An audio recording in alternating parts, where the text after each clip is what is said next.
mangyayari, if you think that the Holy Spirit is just a power o kapangyarihan lang, ano mangyayari? You are going to use Him. You are going to use it. Kasi you thought that the Holy Spirit is only a power. You pray, Lord, Holy Spirit, fill this place. Pag naramdaman mo na nanginginig ka na, ito na yung power ng Holy Spirit. Wrong. You should treat the Holy Spirit as a person, because if you treat Him, this Holy Spirit, as a power, you are going to use it for your own benefit. But if you treat the Holy Spirit as a person, you are going to submit to Him, and He will allow you to, He will use you to serve, and He will release His power upon your life. So that's the big difference. Kapag ang pagkakilala mo sa divine Holy Spirit ay power, then I want the power. I want the Holy Spirit to come so that I can have the power. But if you will realize that the Holy Spirit is a person, the third person of the Trinity, you are going to submit. Holy Spirit, I submit to your will. Use me right now. Then He's going to use you and release His power upon your life. Then this gift will manifest in your life right now. So that it's very important na alam natin kung sino ang Holy Spirit sa buhay mo. He's not just a power or force. He is a person. Na nagigrim siya. He knows what you are thinking. He knows God's thought. Kung alam niya ang inisip ng Diyos How much kung ano inisip mo ngayon, Brother Robert? He knows, the Holy Spirit knows what you are thinking right now. The Holy Spirit knows what you are thinking right now, Sister Pinky. You cannot hide. But I have a good news for you. If you will learn to submit to the ways of the Holy Spirit, He will lead you. He will tell you this is the plan of God for you. Go this way, and you will not be perished. He will back up you in everything you do. Because you know who He is in your life. In fact, according to the book of Acts, He said, He is your comforter. Amen. If you are lonely right now, if you feel sad, if you are discouraged, Holy Spirit, comfort me, embrace me, I love you. That's it. Because He is a person. Hindi lang siya panakitbutas. He's not something in a hole and you put it inside and you will be satisfied. No. Holy Spirit is a person. Amen? Hallelujah. Now, the first thing I want to tell, we will study first is, the first revelation gift is the word of knowledge. So we already know that the Holy Spirit is the giver of this gift. The first gift that the Holy Spirit can impart into your life right now. In fact, He did it already a while ago. He already deposited those gifts into your life. You don't know yet. But it doesn't mean if you are this empty vessel, when you rely into the direction of the Holy Spirit, He will fill you like this. 1, 2, 3. It might be some of you are having 3 gifts right now. Some of you are having 4. Some of you are having 1, but at least 1. But we do not know yet because it's just been deposited just right now. We are going to cultivate that gift in order for us to use it in the future. Amen. That's why the Word of God a while ago from Pastor Rolly's place said, if you want to serve God, serve it right now. Don't reason. Because I need to finish my studies.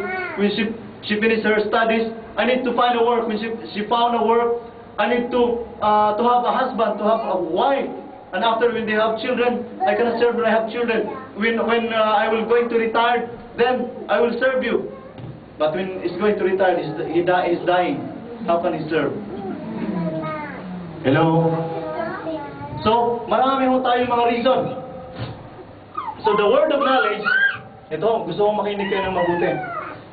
The word of knowledge, it is supernatural revelation of the Holy Spirit The word of knowledge, it is the supernatural revelation of the Holy Spirit of in a certain fact in the mind of God. It is the supernatural revelation of the Holy Spirit in fact in the mind of God. Paano po yun? It deals particularly in the present and past. Sinong naniwala? How many of you believe that God is omniscient, present everywhere? Amen. Amen.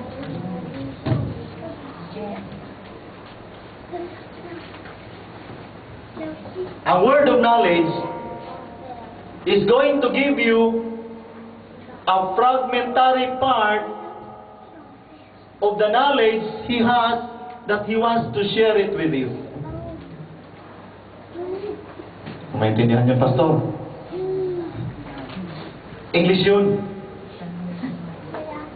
Ibig niyo sabihin, ang word of knowledge, merong gustong i-share ang Diyos sa iyo na binibigyan ka lang niya ng clue muna, fragment, then He will use that word of knowledge based on your past and present experience.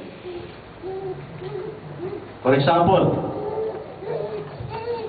I want to turn with me in the book of John chapter 4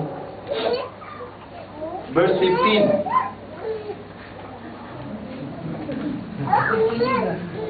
Amen. Amen. John chapter 4 verse 15. Hallelujah. Amen. Amen. Sino nandyan na? Are we learning something today? Amen. John 4:15. Ang sabi niya rito, the woman said to him, Sir, give me this water so that I won't get thirst and have to keep coming here to draw water. He told her, Go, call your husband and come back. In verse 17, sabi niya, I have no husband, she replied. Jesus said to her, You are right when you say you have no husband. The fact is, remember the word the fact I said a while ago, you have had 5 husbands, and the man you now have is not your husband. What you have just said is quite true. You know, the word of knowledge says, ito ang case. While Jesus was with this woman, sabi niya, kung gusto mong uminom ng tubig, you want to drink water, this living water, I can give it to you. But somehow in their conversation, Jesus said, Go back to your husband. Sabi ng babae, in fact, I don't have husband. Ano sabi ng Panginoon? The husband you are having with right now is not yours.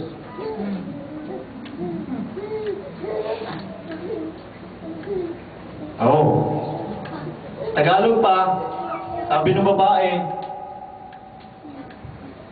yung kinakasama mo ngayon, hindi mo yan asawa.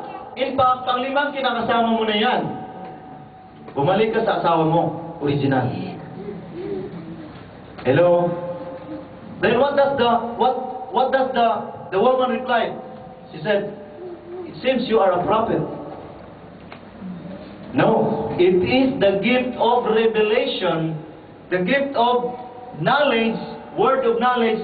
It means the Holy Spirit revealed it to Jesus Christ what was the status of this woman.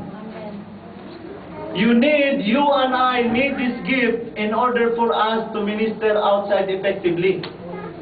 Without this gift, it will be difficult for us to minister. It is not fortune telling. Hello? We are not fortune telling. We may be kamsa. Huhula yun. Fortune, no. The word of knowledge is a fact about your past and about your present situation.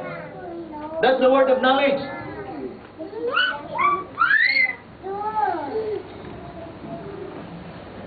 Meron lang akong kilala